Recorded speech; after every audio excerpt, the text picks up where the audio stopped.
இப்போ ECR OMR செம்ம connect. Stepstone secret plot near Kovalam ECR. Beach resort plot just 24 lakhs ல. Launching offerல plot வாங்குங்க 5 lakhs profit. மொத்தமா தாவேக்கால இணைஞ்சிருக்காங்க. முக்கியமான முன்னாள் அமைச்சர்கள் இணைஞ்சிருக்காங்க.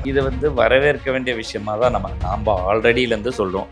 அதிமுக கட்சியாக வேணும்னோம், இப்போ நிர்வாகிகளாக இருக்காங்க, அவ்வளோதான் வித்தியாசம். தவிர இந்த மாற்றம் எல்லா இடத்துலையும் நடக்குது. டிவிகேக்கு இது பெரிய எழுச்சியாக தான் இருக்குது. இதனால தான் பல பேர் பயந்து பீதியில் திரியிறாங்க. விலை பேசுறது, விலைக்கு வாங்க வருதுன்றத கண்கூட நம்ம பார்க்க முடியும். ஆட்சி சிறப்பாக கொடுத்துருக்கலாம், அடுத்து கீழே இருக்கிற அமைச்சர்களை சிறப்பாக செயல்பட வச்சுருக்கலாம், சட்ட ஒழுங்கும் போதையை கட்டுப்படுத்திருக்கலாம்.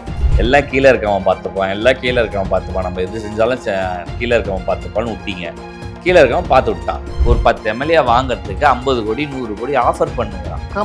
கேவலமா இல்லை இது? நம்ம சொல்ல டிவிகேக்கு மட்டும் நடந்ததுன்னு இல்லை, உண்மையா சேர்றவனெல்லாம் இங்க குதிரை பேரன் இருக்கான். இவன் என்னடானா பின்னாடி அநியாயத்துக்கு குதிரை பேரமா யானை பேரம் பேசுறான் போல. இது கலைஞர் பீரியடில் எம்ஜிஆர் வந்தா கொஞ்ச நாளுக்கு அப்புறம் நம்ம வந்துடலாம்னு நினைச்சு கலைஞர் ஃப்ரீயா விட்டாரு. அதுக்கப்புறம் 13 வருஷம் அவரால் ஆட்சிக்கே வர முடியல. அந்த மாதிரி நம்ம விட்டுட்டு திருப்பி நம்ம கிடைக்காம போயிடுமோன்ற பயம் திமுக காரங்களுக்கு, ஸ்டாலினுக்கு வந்துடுச்சு. எதிர்கட்சியாக செயல்பட வேண்டிய திமுகவும் காணாமல் போகும். இந்த நிலைமைக்கு தான் இவங்க செயல்பட்டு இருக்காங்க. மக்கள் அந்த இடத்துல வருவோம்னு தெரியாம போட்டாங்க. இப்ப வச்சு பாரு, அந்த 100 சில்லறையும் ஜோசப் விஜய் அவர்களுக்கு தான் வரும். நீங்க அந்த மாதிரி தான் இப்ப நடக்குது களம்.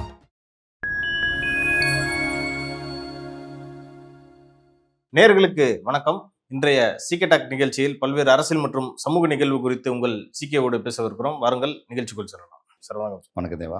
சார், நீங்கள் காலில் பார்த்தீங்கன்னா ஒரு புதுக்கோட்டை கரூர் மாவட்டத்திலேருந்து ஒரு பட்டையே, அதுவும் பார்த்தீங்கன்னா 200-300 பஸ்ஸில் மகாபலிபுரத்தில் ஒரு கேம்ப் எடுத்து மொத்தமாக தாவேக்கால இணைஞ்சிருக்காங்க. 2 முக்கியமான 2 முன்னாள் அமைச்சர்கள் இணைஞ்சிருக்காங்க. அந்த காட்சியெல்லாம் பார்த்துருப்பீங்கன்னு நினைக்கிறேன். எப்படி பார்க்குறீங்க?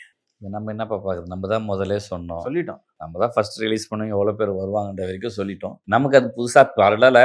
இருந்தாலும் இன்னைக்கு இந்த விஷயங்கள் நேரில் அந்த காட்சிகள் பார்க்கும்போது ஒரு புத்துணர்ச்சியான முன்னாள் அமைச்சர்களாக இவங்க விஜயபாஸ்கர்ஸ்க்கு 2 பேர் மூஞ்சி பார்க்கும்போது அவ்வளோ புத்துணர்ச்சியாகவும் அவ்வளோ எனர்ஜெட்டிக்காக அண்ணன் விஜயபாஸ்கருக்கு நீங்கள் ஸ்கிரிப்ட் எழுதி கொடுத்தீங்களா? ஏன்னா அவர் அந்த வார்த்தையை பயன்படுத்தினாரு. ஒருவேளை எனக்கு டவுட்டாக இருக்கு. நான் பார்த்ததை பேசினேன், அவராக பேசுகிறாரு. 2 வித்தியாசம் இருக்கு. சரி, நமக்கு அந்த எழுச்சியும் அந்த புத்துணர்ச்சியும் தெரியுது. ஸோ இது வரவேற்க வேண்டிய விஷயமா தான் நாம் ஆல்ரெடியிலேருந்து சொல்கிறோம். அதிமுக கட்சியாக வேணும்னோம், இப்போ நிர்வாகிகளாக இருக்காங்க, அவ்வளோதான் வித்தியாசம். தவிர பெரிய சேஞ்சஸ் தான் இல்லை. நான் தான் சொன்னேன், இது இந்த சார்பை அப்படிதான் பேசிகிட்டு இருந்தோம். என்னன்னா அடித்தட்டு மக்கள் வரைக்கும் இது ரிஃப்ளெக்ட் ஆகிட்டுருக்கு, ரீச் ஆகிட்டுருக்கு. எல்லாரும் மாறிட்டு இருக்காங்க. நான் சும்மா அதிமுக தொண்டர்கள் அப்படின்னா அதிமுக தொண்டர்களும் மாறுறாங்க. அதில் எந்த மாற்றமும் கிடையாது. தொண்டர்கள் அரசியலில் மாற்றம் ஒன்று தான் மாறாதது. ஸோ மாற்றம் எல்லா இடத்துலையும் நடக்குது. டிவிகேக்கு இது பெரிய எழுச்சியாக தான் இருக்குது. இதனால தான் பல பேர் பயந்து பீதியில் திரியிறாங்க. விலை பேசுறது, விலைக்கு வாங்க வருதுன்றத கண்கூட நம்ம பார்க்க முடியுது. இவர் எம்பி இன்பதுரை என்ன பண்ணியிருக்காருன்னா, அதிமுக ரிசைன் பண்ணிட்டு போனாங்களா, அவங்களோட இதெல்லாம் இனிமே இடைத்தேர்தலில் நிற்கக்கூடாது அப்படின்ற மாதிரி எலெக்ஷன் கமிஷனுக்கு ஒரு லெட்டரும் கொடுத்துருக்காரு. இவர் வேலையே என்ன தெரியுமா சார்? எல்லா இடத்துலையும் லெட்டர் கொடுக்கறது, சபாநாயகர்கிட்ட போய் புகார் கொடுக்குறது, இதே அவர் வேலையாக வச்சுட்டு இருக்காங்க சார் ஒரு கட்சியில். இல்லைப்பா, அவர் கரெக்ட், அவர் செய்யறது 100% கரெக்டுன்னே எடுத்துக்கலாம். முதல்ல போய் அவர் தலைவர்கிட்ட போய், அண்ணன் நீங்கள் செந்தில் பாலாஜி சேர்த்தீங்களா, அவருக்கு சீட்டுக்கு கொடுத்துருக்கூடாது. அண்ணன் நீங்கள் சேகர் பாபு சேர்த்து சீட்டு கொடுக்கக்கூடாது, அமைச்சர் ஆகக்கூடாதுன்னு லெட்டர் அங்கே கொடுக்க சொல்லு. உள்ளுக்குள்ள 1000 அழுகு இருக்குது. அதை விட்டுட்டு ஊரான கதைகள்லாம் முதல்ல உனக்கு அங்கே பேசுறதுக்கு துப்பு இல்லை, லாக்கி இல்லை, திராணி இல்லை. நீங்கள் அத்தவங்க கட்சிக்கு பேசுங்க, ஏன்னா அவங்க திருப்பி எதுவும் சொல்ல மாட்டாங்கன்ற தைரியம். இப்போ லெட்டர் கொடுத்துட்டா நீ கொடுக்குற லெட்டர்லாம் என்னவா போகுதுன்னு ஃபியூச்சரில் தெரியும். எதுக்கு சும்மா இங்கே உட்காந்துட்டு அவர் பதவி கொடுத்துட்டாரு, எம்பி ஆயிட்டீங்க, சும்மா நம்ம இல்லைன்னா இந்த பதவி நாளை அடுத்த தடவை கிடைக்காதுன்றதுக்காக உருட்டுன்னு உருட்டுன்னு சொல்லிட்டு போக வேண்டியதுதான். ஒரு 6 வருஷத்துக்கு இதே பொழப்பா ஓட்டணுமா சார்? கண்டிப்பாக போவோம். 28 வரைக்கும் கம்பல்சரி நடக்கும்.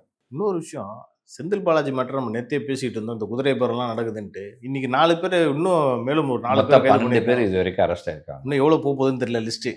போவோம். நீ அதான் சொல்லனே, பயம் வந்துருச்சு யாருக்கு? முன்னாள் முதலமைச்சர் ஸ்டாலினுக்கு போன தடவை கலைஞர் பண்ண தப்ப எம்ஜிஆர் விஷயத்துல நம்ம பண்ணக்கூடாதுன்ற பயம் வந்துடுச்சு. அது ஒழுங்கா ஆட்சி சிறப்பா கொடுத்திருந்தா இந்த பிரச்சனையே இல்லை. அதான் ஆட்சி சிறப்பாக கொடுத்துருக்கலாம், அடுத்து கீழே இருக்கிற அமைச்சர்களை சிறப்பாக செயல்பட வச்சிருக்கலாம், சட்ட ஒழுங்கும் போதையை கட்டுப்படுத்திருக்கலாம். இது எதுவுமே பண்ணாம எல்லாம் நீங்க சொல்றதை நம்பி நம்பி நம்பி கீழே இருக்கவன் எல்லாம் மேலே இருக்கவன் பார்த்துப்பான்ற மாதிரி எல்லாம் கீழே இருக்கவன் பார்த்துப்பான், எல்லாம் கீழே இருக்கவன் பார்த்துப்பான், நம்ம எது செஞ்சாலும் கீழே இருக்கவன் பார்த்துப்பான்னு விட்டீங்க. கீழே இருக்கவன் பார்த்து விட்டான், அதனால நீங்க இப்போ அனுபவிக்கிறீங்க. இன்னொன்று, ஸ்டாலின் மீது இது வரைக்கும் நான் நேரடியாக எந்த விமர்சனமும் பெரிதாக வச்சதே கிடையாது. ஏன்னா குடும்ப அரசியல்னு எல்லாரும் பேசியிருக்கும் போது கூட நான் ஸ்டாலின் அவரை அந்த குடும்ப அரசியலேருந்து விலக்காதான் நான் பார்த்தேன். ஏன் அப்படின்னா, ஸ்டாலின் கலைஞருடைய மகன் என்ற காரணத்துக்காக மட்டுமே அந்த பொசிஷன் வரலன்றத நான் என் மனசார நினைக்கிற விஷயம் அதுதான். அவர் கஷ்டப்பட்டு தான் வந்தார்னு. ஆனால் அந்த ஒரு விஷயத்தில் அவர் எனக்கு திமுக ஜென்ரலாகவே நமக்கு அவங்க ஊழல், இந்த குடும்பம், இந்த கலைஞர், இந்த ஒரு ஒரு நமக்கு நெகட்டிவிட்டியாகவே இருந்தாலும் ஸ்டாலின் மேலே ஒரு சாஃப்ட் கார்னர் எனக்கு எப்பவுமே இருந்தது. ஏன்னா அவருடைய ஒரு டெடிகேஷன் அண்ட் அந்த ஒர்க்மேன்ஷிப், ஹார்ட் ஒர்க், அதனால தான் அவர் வந்தாருன்னு. அப்பேற்பட்ட அவர் இத்தனை வருஷமா சேர்த்து வச்ச எல்லாத்தையும் இந்த ஒரு மாசத்துல குழு தோண்டி புதைச்சிட்டார். ஒரு நொடியில மொத்தமா கேவான். அதுதான் சொல்றேன், இதுக்கு தான் இந்த இடத்துல கலைஞராக செயல்பட்டு இருந்தா சிறந்ததுன்னு நான் நினைக்கிறேன். பொறுமையா இருந்திருக்கணும். பொறுமையால மகனுக்காக அரசியலை விட்டு கொடுத்துட்டீங்க. அரசியல் எதிர்காலம் நான் திருப்பி சொல்லியிருந்தேன், சிறந்த எதிர்கட்சியா இருக்கிறது டிவிக்கே முதலமைச்சர் CM விஜய் அவர்களே எதிர்பார்ப்பாருன்னு நான் நினைக்கிறேன், பேசியிருக்கேன். ஆனா அப்படி நீங்க இருக்கிறத விட்டுட்டு உங்க மகன், உங்கள் மனைவியுடைய ப்ரெஷர்னால இவ்வளவும் செய்யறது, இது அரசியல்ல நாகரிகம் அநாகரிகம், அதாவது அநாகரிகத்துக்கு உச்சமான ஒரு வார்த்தை எதுன்னு இருந்துச்சுன்னா அந்த வார்த்தைக்கான ஒரு விரோத செயல் எடுத்து அதுக்கும் மேல உச்சம். அதாவது நம்ம டிக்ஷனரியில தான் பார்க்கணும் இந்த வார்த்தைகள் ஏதாவது புதுசா இருக்கான்னு. இருக்கல தி கோர் ஆஃப் ஈவல்னு சொல்லலாம். அந்த மாதிரியான ஒரு பட்டம் கொடுக்கலாம்னா அது MK ஸ்டாலினுக்கு. ஆக்சுவலாக சவுக்கு சங்கர் ஒரு விஷயத்த சொல்லிக்கிட்டே இருப்பார், தமிழ்நாடுன்னா திமுக குடும்பத்துக்கு பட்டா போட்டு கொடுத்ததா அப்படின்ற மாதிரி விஷயத்த நான் அவர் சொன்ன சும்மா பேசிட்டு போறேன்னு விட்டுருவேன். ஆனால் அவங்க மனநிலை அப்படித்தானே இருக்கு. இல்லை, பட்டா போட்டு கொடுத்ததுன்றதில் விட்டு அது விமர்சனம் தேவா. நான் விமர்சனத்துக்குள்ளே வரல. அவன் தொண்டர்களும் இப்போ இருக்க முன்னாள் அமைச்சர்களும் எம்எல்ஏக்களும் ஏற்றுக்கிட்டா உதயநிதி CM. என்னது ஓட்டு போடுறவங்க ஸ்டாலினும் உதயநிதி யாரு நினைக்கிறாங்களோ அதை நினைச்சு ஓட்டு போட்டாங்கன்னா அவங்க அதுக்குள்ள நான் வரவே வரல. நான் கேள்வி கேட்கறது ஒரு நாகரிகம், ஒரு எத்திக்ன்றது என்ன? கொலைகாரன் கூட அவன் பண்ற விஷயத்துல ஒரு எத்திக்ஸை ஃபாலோ பண்ணுவான். அரசியல் அது கூடவா இல்லாம போச்சு அப்படின்ற மாதிரி யோசிக்க வச்சு. இது வரைக்கும் இருந்துச்சு தமிழ்நாட்டில், இது நேத்து வரைக்கும் இருந்துச்சு அந்த அரசியல். அதாவது இருபெரும் ஆளுமைகள் இல்ல அப்படின்னு இத்தனை தடவை மேடையா எல்லாரும் பேசிட்டு இருந்தாங்க இல்லையா? அந்த பேச்சு நான் இது வரைக்கும் எனக்கு பெருசா என்னை ஊன் பண்ணது கிடையாது. ஓகேவா? ஏன்னா மாற்றம் ஒரு தலைவர் போனா அடுத்த தலைவர் வரணும்ன்ற மாற்றம் அப்படி யோசிச்சிருந்தேன். ஆனா நிஜமா சொல்றேன், அரசியல் நாகரிகத்துல இந்த 2 தலைவர்கள் இல்லைன்றத நான் இன்னைக்கு ஃபீல் பண்றேன். ஏத்துக்க மனசு இல்ல. ஏன் இவ்வளவு கேவலமா போயிட்டாங்க? அதிகாரம் வெறி இல்ல, அதிகாரம் அப்போ அது எவ்வளவு பவர்ஃபுல்ன்றது உங்களுக்கு தெரிஞ்சிருக்குல்ல. அதை தக்க வச்சுக்க நீ ஒழுங்கா உழைச்சிருந்தனா இன்னைக்கு இந்த விஷயம் வந்திருக்குமா? மக்கள் உங்களை தக்க வச்சிருப்பாங்களா? நீ EBளுடைய விஷயம் பாரு, விலைவாசி ஏத்தனதுக்கு அப்புறம் ரெவன்யூ ஹையா வந்திருக்கு, அதையும் மீறி நீ ஒரு 35,000 நஷ்டத்தை கொண்டு வந்திருக்க. எப்படி அது எப்படி நடந்தது? மக்கள் மேல பாரத்தையும் போட்டுட்ட, கடன் சுமையும் வச்சு அதாவது அது பாரத்துக்கு அப்புறம் அது லாஸே ஆயிருக்க கூடாது, கண்டிப்பா இருக்க கூடாது. அப்படி நீ லாஸும் ஆக்கி அதை ஊழல் இப்படி இருக்கிறத எடுத்துன்னு பணத்தை சேர்த்து வச்சு அவன் ஒரு 10 MLA வாங்கறதுக்கு 50 கோடி 100 கோடி ஆஃபர் பண்ணுகிறான். கேவலமா இல்ல? இது நம்ம சொல்ல டிவிகேக்கு மட்டும் நடந்ததுன்னு இல்ல, திருமாவளவன் கட்சியில இருக்க எம்எல்ஏக்கும் நடந்திருக்கு, காங்கிரஸ் கட்சி எம்எல்ஏக்கும் நடந்திருக்கு, எல்லாருக்கிட்டையும் இவங்க விலை பேசுறது நடந்துகிட்டு இருக்கு. வாலண்டியரா சேருவாங்கன்ற மாதிரி நியூஸ்ல வரும். அதுக்கு பின்னாடி இவ்வளவு திரைமறைவுல இவ்வளவு நடந்திருக்கு. உண்மையா சேர்றவனெல்லாம் இங்க குதிரை பேரன் இருக்கான். இவன் என்னடானா பின்னாடி அநியாயத்து குதிரை பேரமா யானை பேரம் பேசுறான் போல இது மேல. ஏன்னா நான் இன்னைக்கு அந்த ஷார்ட்ஸ் ஒன்று வீடியோ போட்டிருக்கேன், பேசு குதிரை பேரம்ன்ற ஒரு விளக்கத்தை எக்ஸ்பிளைன் பண்ணிருக்கீங்க. சோ நீ என்னடா பண்றீங்க? என்னடா அரசியல் நடத்து? இது அரசியலா சாக்கடையா? சாக்கடைன்னு கூட சொல்லலாம். சாக்கடை கூட இப்ப டிஜிட்டல் பிளான்ட்ல போட்டா ரீசைக்கிள் ஆகி பியூர் வாட்டரா வந்து பியூர் வாட்டராவே ட்ரீட் பண்ண முடியுது. அப்படி ஆறாளுக்கு நீ டெக்னாலஜி அரசியல்ல இந்த மாதிரி பியூரே பண்ண முடியாது போல இருக்கு இவங்க இருக்கிற வரைக்கும். ஆக்சுவலா இந்தியால நீங்க பல மாநிலங்களுக்கு எடுத்து போனீங்கன்னா தமிழ்நாடு அரசியல் மட்டும் கொஞ்சம் தள்ளி வச்சு பார்ப்பாங்க, ஒரு மாதிரி டீசெண்டா இருக்கும்னு நினைச்சிட்டு இருந்தாங்க. இதை பார்த்ததுக்கு அப்புறம் நீ தமிழ்நாடு மானமே போயிடுச்சு. இல்ல இவங்க சொல்றாங்கப்பா பிஜேபிக்காரன் அந்த ஸ்டேட்டை அப்படி பிடிச்சான், இந்த ஸ்டேட்டை இப்படி பண்ணா, இவங்க இதுவா பண்ணுவாங்க. நீங்க என்னடா பண்ணிட்டு இருக்கீங்க? உங்களுக்கு உங்க மூஞ்ச கண்ணாடியில பாக்குறீங்களா இல்லையா?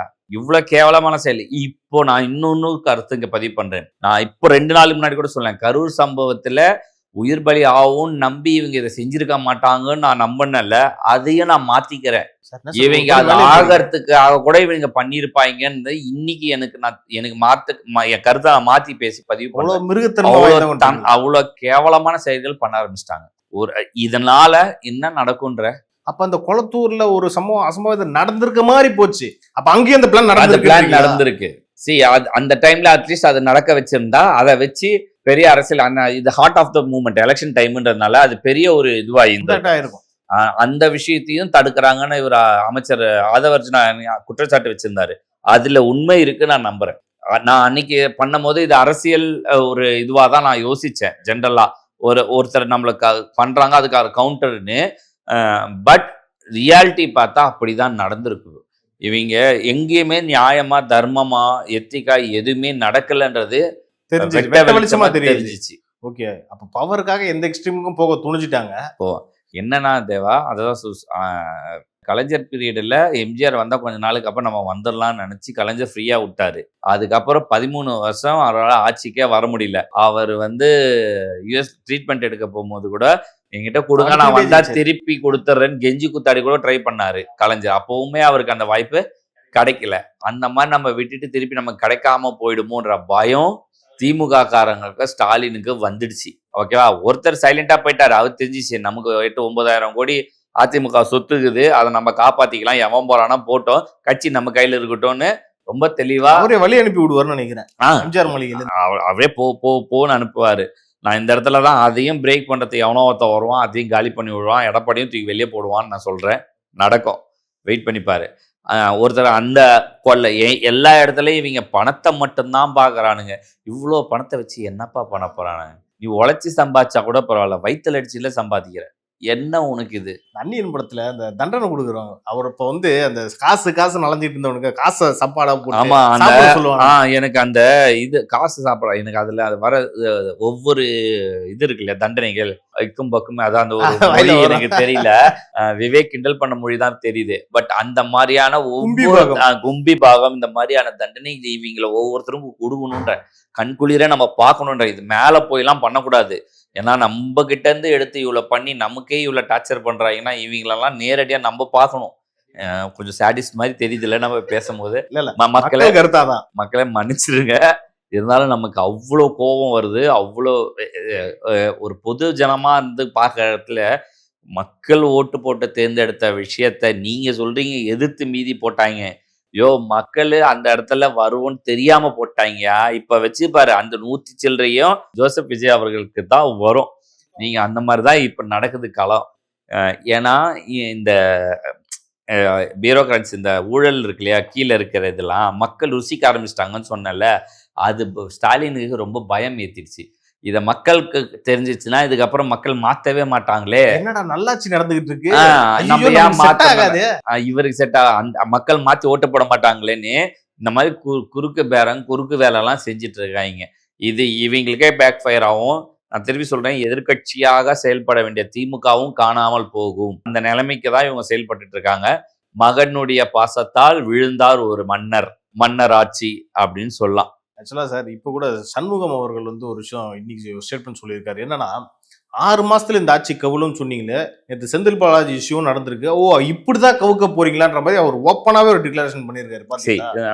ஓகே, நான் அந்த ஸ்டேட்மெண்ட் வரும்போதுல எனக்கு இந்த கூட்டணி கட்சிக்கு இப்போ சேர்ந்தவங்க மேலே எனக்கு ஒரு டவுட் இருந்துகிட்டே தான் இருக்கும், பயந்துட்டே தான் இருக்கேன். நான் இப்போ வரைக்கும் கொஞ்சம் இருக்குதுன்னே வச்சுக்கோயேன். ஆனால் இதுக்கப்புறம் இவங்களே இப்போ மாற ஆரம்பிச்சிட்டேன். நீங்கள் பார்த்தீங்கன்னா அண்ணன் திருமாவளவன்லாம் ஒரு 2-3 நாளாக அப்படியே ஸ்டேட்மெண்ட்லாம் அழகாக திமுக அகைன்ஸ்ட் ஆக ஆரம்பிச்சிச்சு. ஓகேவா, முன்னாடி இல்லை, இப்போதான் கொஞ்சம் எனக்கு ரிலீஃப் ஆகுது, நிம்மதியாக கொஞ்சம் தூங்குறேன். அவர் விமர்சிக்கிறத கூட குறைக்கணும், நம்ம சொல்லக்கூடாது. ஏன்னா எனக்கு இத்தனை நாள் அந்த ஒரு இது இருந்தது. ஆனால் இவங்க பண்ணுற சேட்டை நீ நினைக்காத, இங்கே இருக்கவன் மட்டும்தான் போகணும்னு அவசியம் இல்லை.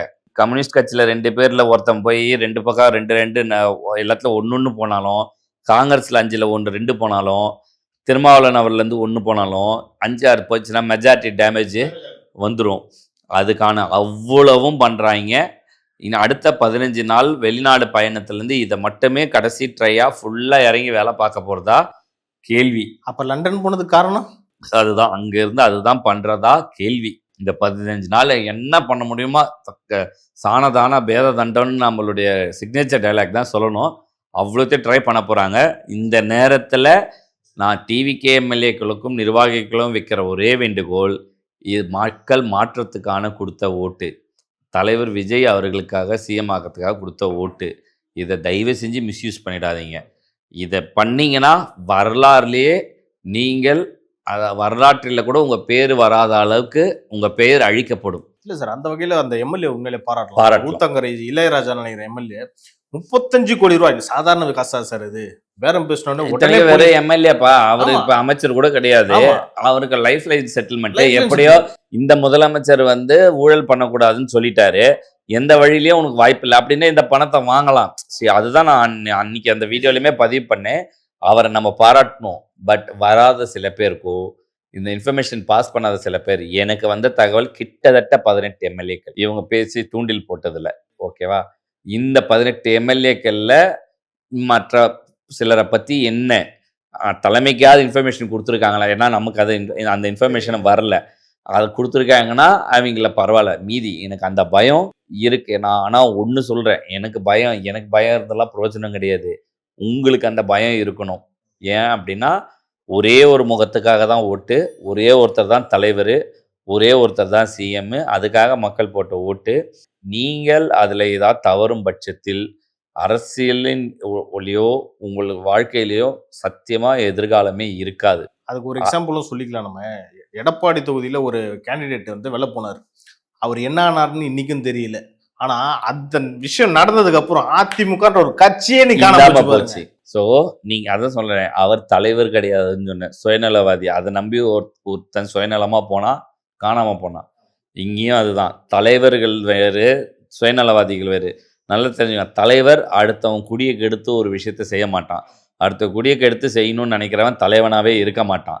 ஸோ நீங்கள் இந்த மாதிரியான செயலை நம்பி இன்னொருத்தர்கிட்ட போனீங்கன்னா உங்களையே அப்படி தான் பார்ப்பான். அங்கே நீங்கள் போனால் கூட அங்கேயே துரோகம் பண்ணிட்டு வந்தவன் தானே, இங்கே துரோகம் பண்ண மாட்டியான்னு உன்னை வந்து டம்மியாக தான் வைப்பான்.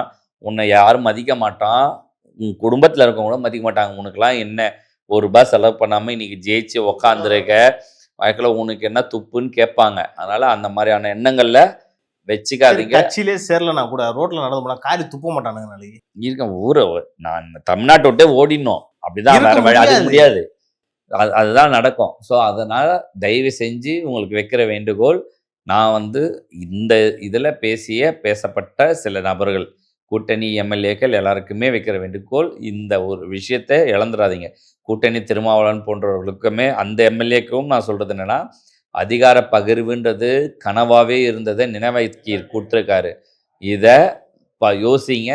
இனி இந்த இது திருப்பி அங்கே போனால் கிடைக்குமான்றதை யோசித்து முடிவு பண்ணுங்க. அடுத்து எம்ஆர் விஜயபாஸ்கர் கரூர்காரர், அவரும் வந்து சேர்ந்துருக்காரு. இது வரைக்கும் கரூர்னாலே ஒரே ஒரு ஃபேஸ் தான் வந்து எல்லாருக்குமே ஞாபகம் வச்சு, அது பெரிய பிராண்டாகவும் ஆக்குனாங்க. அது சில சில்லற வேலையிலையும் அவர் ஈடுபட்டுக்கிட்டு இருக்காருன்னே வச்சுக்கோங்க. இன்னைக்கு கரூர்ல வந்து இப்போ எம்ஆர் விஜயபாஸ்கர் சேர்ந்ததுக்கும் விஜய் அவர்களுடைய புகழ் அதில் 2 பேரும் சேர்றாங்கல்ல, கரூர்ல இதுக்கப்புறம் பயங்கர ஸ்ட்ராங்கா இருக்குமே. கண்டிப்பாக ஸ்ட்ராங்காக இருக்கும். இன்னொன்று, இல்லைனாலும் எம்ஆர் விஜயபாஸ்கர் இல்லைனாலும் டிவிக்கே அங்கே ஸ்ட்ராங் ஆயிடுச்சு ஆல்ரெடி. ஏன்னா அதிமுக அங்கே உடைய ஆரம்பிச்சிச்சு ஆல்ரெடி. அதை புரிஞ்சதுனால தான் இவர் இங்கே வந்து இணைந்தார். இதை நான் முதல்ல பதிவு பண்ணுறேன். 2வது, கரூரில் இன்னொருத்தர் இல்லை, அவர் தொகுதியே மாறி போயிட்டார் போன எலெக்ஷன்லேயே. கரூரே அங்கே அவருக்கே டேமேஜ் ஆயிடுச்சு. அதனால் அவருக்கும் அந்த இடத்துல சம்மந்தம் இல்லை. அவருடைய ஸ்பேஸு கொஞ்சம், அவருடைய டேமேஜ் எல்லாம் கொஞ்சம் சேர்த்து எம்ஆர் விஜயபாஸ்கருக்கு கொஞ்சம் எக்ஸ்ட்ரா ஓட்டு கிடச்சி வின் பண்ணிட்டாரு. இல்லைனா அங்கே டிவிக்கே தான் வின் பண்ணியிருக்கோம். புரியுதா? ப்ராப்பரான அங்கே ஒரு எதிர்ப்பு வச்சுருந்தாங்கன்னா டிவிக்கே தான் அங்கேயே வின் ஆகிருக்கும். ஸோ இவங்களுக்குள்ளே கூடி சேர்ந்துக்கிட்ட அரசியலில் டிவிக்கே அங்கே ஒரு பின்னடைவை சந்திச்சுதே தவிர இல்லைன்னா அங்கேயும் டிவி தற்காலிக பின்னாடி அது அந்த நேரம் யாரும் எதிர்பார்க்காத தேர்தல் தானே இது மற்றவங்களை பொறுத்த வரைக்கும். ஸோ அதனாலதான் அதை தவிர மற்றபடி எல்லாம் ஒன்றும் கிடையாது. எம்ஆர் விஜயபாஸ்கர் வர்றதுனால் டிவிகேக்கு இன்னும் ஒரு ஆட் ஆன் பெனிஃபிட் ப்ராஃபிட், அதாவது மக்களிடம் ஒரு நல்ல லீடர் இப்போ அந்த இடத்துல ஒரு ஃபேஸ்க்காக ஒரு வேல்யூ கிடைக்கும்.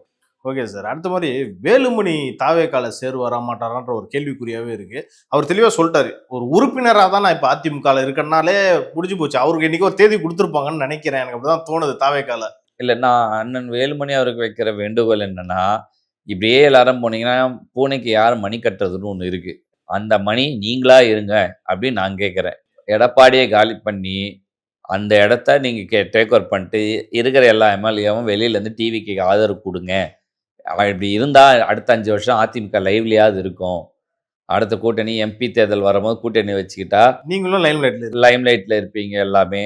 அதனால அந்த பூனைக்கு, எடப்பாடின்ற பூனைக்கு வேலுமணின்ற மணியை கட்டி அவரை வெளியே வாஷ் அவுட் பண்ணி அனுப்புங்க. அப்போ தான் இது சரியாக இருக்கும்னு நான் நினைக்கிறேன். நேரடியாக தாவேக்கா வர்றதில் எனக்கு இதில், ஏன்னா ஆல்ரெடி இங்கே சூப்பர் மாஸ்டரே இருக்கார், ஓகேவா. இருந்தாலும் இப்படி பண்ணுறது என்னுடைய பர்சனல் சஜஷன், ஐடியா. என்ன பழைய கதையாக இருக்குது சார். பூனைக்கு மணி கட்டுறதுன்ற பதிலா குள்ளநரிக்கு மணி கட்டுறதுன்னு வச்சுக்கலாமா? குள்ளநரி நீ அவர் சிரிப்பை கிண்டல் பண்ணுறிய நீ? மாதிரிலாம் பண்ணா நம்ம இந்த மாதிரிலாம் யாரும் பர்சனலாக யாரும் கிண்டல் பண்ணுறது இல்லை. இருந்தாலும் நல்லா தான் இருக்கு. சரி, நரிக்கு மணி கட்டுறதுன்னு வச்சுக்கலாம். Okay sir. இது வரைக்கும் எஸ்பி வேலுமணி அடுத்த நிலைப்பாடு என்ன எடுப்பார்ன்றது நம்ம சொன்னோம். இன்னொரு முக்கியமான ஒருத்தர் இருக்கார், முன்னாள் அமைச்சர், அவரும் ரகுபதி. அவர் என்ன சொல்றாருன்னா, தாவேக்கால சேர்ந்ததுக்கு அப்புறம் 2 பேரும் இப்போ வந்து வாஷிங் மிஷின்ல போட்டு துவைச்சிட்டாங்களா, சுத்தமாயிட்டாங்களா அப்படின்ற ஒரு கேள்வியே கேட்டிருக்காரு. அது ஆக்சுவலாக அவருக்கு ஸ்டாலினை பார்த்து கேட்க வேண்டிய கேள்வின்னு நினைக்கிறேன், ஓகேவா. ஏன்னா 17 தேர்தல் 19 தேர்தல் நேரத்துலலாம் வந்து செந்தில் பாலாஜி என்ன கழுவி ஊற்றிருந்தாருன்றது பிரச்சார மேடைகளில் தெரிஞ்சிருக்கும்.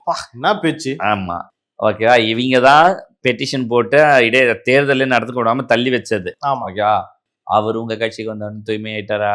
நீங்கள் வாஷிங் மிஷினில் எக்ஸாம்பிள் தான் சேகர் பாபு, நான் தான் வைத்தியலிங்கம் எல்லாருமே நீங்கள் எப்படி நீங்கள் செய்தீர்கள் அப்படின்னு நீங்கள் விளக்குங்க. முன்னாள் அமைச்சர் கண்ணாடி ரகுபதி அவர்களே, கண்ணாடி அவங்க கண்ணாடி பார்த்து பேசக்கூடாது. அவங்க தலைவர் போட்டோ வச்சு அவர் முன்னாடி வச்சு இப்படி பேச சொல்லணும். இவங்க ஏன் கண்ணாடி? இவங்கெல்லாம் சும்மா சொல்ற நல்ல பேர் வாங்கிக்கிறது, பாதுகாப்பு, தன் பதவி வச்சுக்கிறதுக்கு தான் இவங்க எல்லாம் பண்றீங்க. இவங்க அப்ப உண்மையா பேசுறாங்க அப்படிலாம் நம்ம எடுத்துக்க முடியாது. நீங்க அப்படியே நேரா ஸ்டாலின் போட்டோ அப்படி மாட்டிக்க சொல்லு, நேரா பார்த்து பேச சொல்லு, தெளிவா இருக்கும். இல்ல, அவர் இன்னொரு விஷயமும் சொல்றாரு. நான் இங்க ஒரு விஷயம் பதிவு பண்றேன். விஜயபாஸ்கர் மேல குட்கா பதிவு, அரசியல் பழிவாங்கல் அங்க உட்கட்சி பிரச்சனைகள் நடக்கும் போது நடந்தது. அது நல்லா ஞாபகம் வச்சுக்கோ. இடைத்தேர்தல், சசிகலா, டிடிவி சப்போர்ட்டு, இந்த நேரத்தை கண்ட்ரோல் எடுக்கிறதுக்காக மேல இருந்து வந்த பல ரெய்டு, இதெல்லாம் ஒரு ரெய்டு, இதெல்லாம் ஒரு விஷயம், புரியுதா. அது ஏன் இன்னைக்கு வரைக்கும் பண்ண முடியல? சரியா. சில விஷயங்கள் அது அரசியல் பழிவாங்கலை தான் நம்ம பார்க்கணும். அப்படி இருந்தால் 65,000 ஓட்டு வித்தியாசத்தில் எப்படி ஒரு எம்எல்ஏ ஜெயிக்க முடியும்? ஸோ மக்கள் அங்கே தெரியுது, மக்களுக்கு புரிஞ்சிருக்கு, அதை மீறி தான் ஓட்டு போட்டிருக்காங்க. ரகுபதி அவரை கேட்குறேன், உங்கள் தகுதியில் உங்கள் வேட்பாளர் இந்த மாதிரி யாராவது வந்தவங்கள 65,000 ஓட்டு வித்தியாசம் ஜெயிச்சவரோ ஒருத்தரை காட்டுங்க. அவரும் புதுக்கோட்டை மாவட்டத்தை சேர்ந்தவர். 1000 ஓட்டுல தான் ஜெயிச்சாரு. ஐயோ, அது அவ்வளோதான் ஜெயிக்க முடியும்.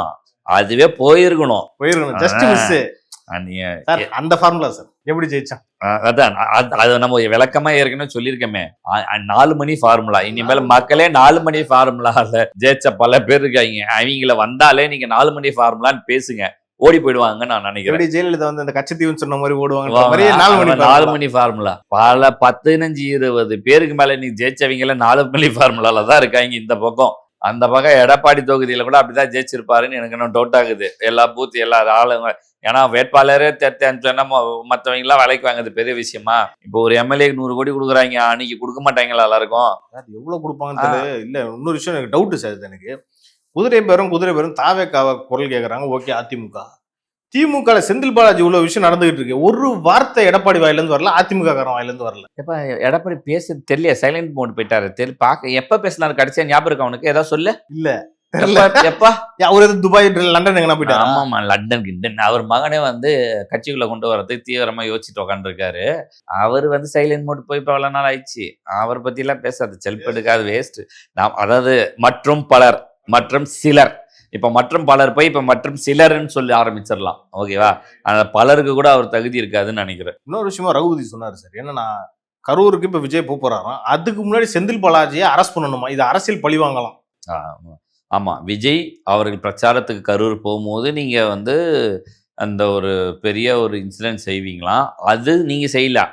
சிஸ்டத்தை ஃபாலோ பண்ணுங்கன்னு ஃபாலோ பண்ண லட்சணம் ஒருத்தர் பேட்டி கொடுத்துட்டாரு. அந்த மாதிரி தான் இருக்குது. நீங்கள் எவ்வளோ அழகாக சிஸ்டத்தை ஃபாலோ பண்ணியிருக்கீங்க, எங்கெங்கே எப்படி போகணுன்றதை வச்சுருக்கீங்கன்றது அப்புறமா தான் தெரிஞ்சுது. சரியா? அப்போலாம் அவங்களுக்கு தெரியலையா? அவர் போகிறாருன்றது அவர் தனிப்பட்ட விருப்பம். போய் மக்களை சந்திக்கணும்னு நினைக்கிறாரு. நீங்கள் அங்கே போனால் அதையும் நீங்கள் அரசியலாக்க எவ்வளோ ட்ரை பண்ணீங்கன்றது எங்கிட்டே தெரியும், எனக்கு தெரியும், எங்கிட்ட டேட்டா இருக்குது. தேவையில்லாமல் பேசி தேவையில்லாதது மக்களை மறந்துடுவாங்க, அதனால் நம்ம என்ன வேணால் பேசலாம் நினச்சின்னு பேசாதீங்க. போய் உங்கள் நல்ல வேலை இருந்தால் வேறு நல்ல வேலை பாருங்கள்.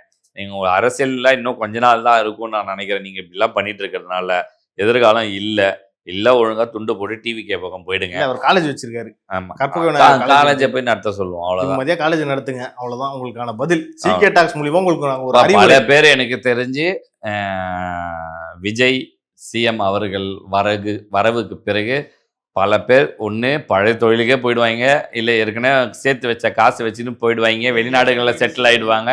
சில பேர் வந்து இருக்கிற காலேஜ் இதெல்லாம் நடத்துவாங்க. இதுக்குமே நாளைக்கு இந்த முதலமைச்சர் விஜயால கண்டிப்பாக அவங்களுக்கு பிரச்சனை வரும். இதெல்லாம் எங்கேருந்து வந்ததுன்னு கேட்கப்படும், எவ்வளோ பணம் வாங்குறீங்கன்னு கேட்கப்படும். அதுவும் இவங்களால செய்ய முடியாமல் போயிடும். பயந்துட்டு ஒழுங்காக வித்துட்டு ஓடி போயிடுங்க, வெளிநாடுகளில் போய் செட்டில் ஆகிடுங்க, உங்களை யாரும் கேட்க மாட்டாங்க. அப்படி பார்த்தா அப்போ உதயநிதி மறுபடியும் சினிமாவில் நடிச்சு பல இட்டு படங்கள் கொடுக்க போறாருன்னு எடுத்துக்கலாம். தெரியலப்பா, அந்த அளவுக்கு இப்போ ஹீரோயின்ஸ் யாராவது இருக்காங்களான்னு தெரியல, பார்ப்போம். ஏன்னா பல இட்டு படங்கள் வேற கொடுத்துட்டாரா, எனக்கு அதான் கவலையா இருக்கு. விஜய்க்கே அடுத்த போட்டியா கூட வர வாய்ப்பு இருக்கு, அவர் மார்க்கெட்டை கூட பிடிக்க பொறுத்து இருந்து பார்ப்போம். ஆமா பிடிச்சிருவாரு சார். ஓகே, சொந்த கட்சியில எதையா பிடிக்க சொல்றா பாப்போம் சார், பொறுத்து இருந்தா பாப்போம். உங்க நேரத்துக்கு கருத்துக்கு நன்றி.